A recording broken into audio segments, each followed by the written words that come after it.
Bonjour à tous et toutes, je voyage beaucoup en France et j'ai constaté une énorme activité des avions au-dessus des grandes villes. Je pense que l'épandage effectué par ces derniers forme un voile qui empêche le rayonnement du soleil pour créer une carence en vitamine D. Oui, Stéphane, hein, donc c'est ce qu'on appelle les chemtrails, les traînées chimiques, et dire qu'il y a encore des gens qui, après plus de 30 ans, mettent en doute l'existence de ces chemtrails et de ces épandages. Je ne comprends même pas comment on puisse tenir encore ce genre de propos en disant non, non, les chemtrails, c'est la théorie du complot, alors que ça fait maintenant plus de 10 ans que les gouvernements eux-mêmes ont reconnu qu'ils faisaient de la géo-ingénierie. Merde! Là, je m'adresse pas à vous là qui m'écoutez là.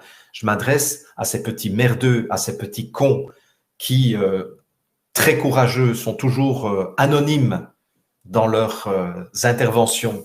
Et donc, je me permets de traiter de petits cons et de petits merdeux ces gens qui sont cachés derrière un anonymat, puisque de toute façon, je ne m'adresse pas à des personnes, je m'adresse à des gens qui ont des pseudos. Donc, on peut injurier des pseudos. Vous me suivez là? Quelqu'un qui, comme vous, se présente avec un nom et un prénom de façon tout à fait ouverte, je respecterai toujours ces personnes parce que là, j'ai une personne devant moi. Mais un anonyme, je suis désolé, c'est pas une personne pour moi. Et donc, je continuerai à les traiter de petits cons et de petits merdeux, d'autant plus qu'ils ont des intentions extrêmement malveillantes. Mais quand je pense qu'il y a encore ces petits cons et ces petits merdeux qui, alors que ça fait plus de 10 ans que officiellement les gouvernements ont reconnu qu'ils participaient à des programmes de géo-ingénierie, c'est-à-dire de dépandage par l'aviation, qui n'est pas une aviation civile. Quand je pense qu'ils doutent encore de cela, mais c'est parce qu'ils n'ont pas été lire les informations officielles qui sont disponibles n'importe où.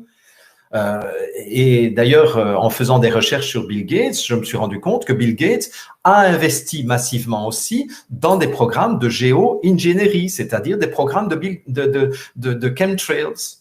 Donc, oui, c'est nous empêcher de bénéficier de vitamine D, bien entendu, Stéphane, mais c'est aussi nous balancer sur la gueule des nanoparticules qui se déposent un peu partout, y compris sur vos légumes que vous faites pousser dans vos jardins, ce qui fait que si vous ne lavez pas très très bien, et encore, je me demande dans quelle mesure ces nanoparticules n'ont pas la capacité de rentrer dans les végétaux, parce que c'est tellement petit, c'est invisible à l'œil nu.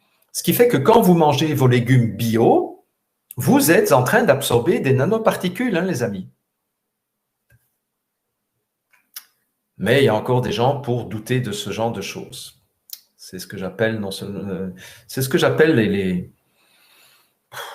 des gens qui pratiquent le déni, tout simplement. Mais c'est un déni complètement stupide parce que ces gens-là,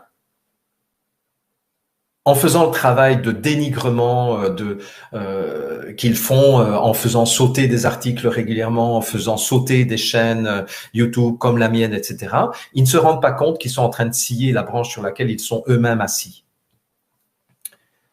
Parce que si on entre dans une dictature, eh bien, ils seront eux aussi en dictature. Bien.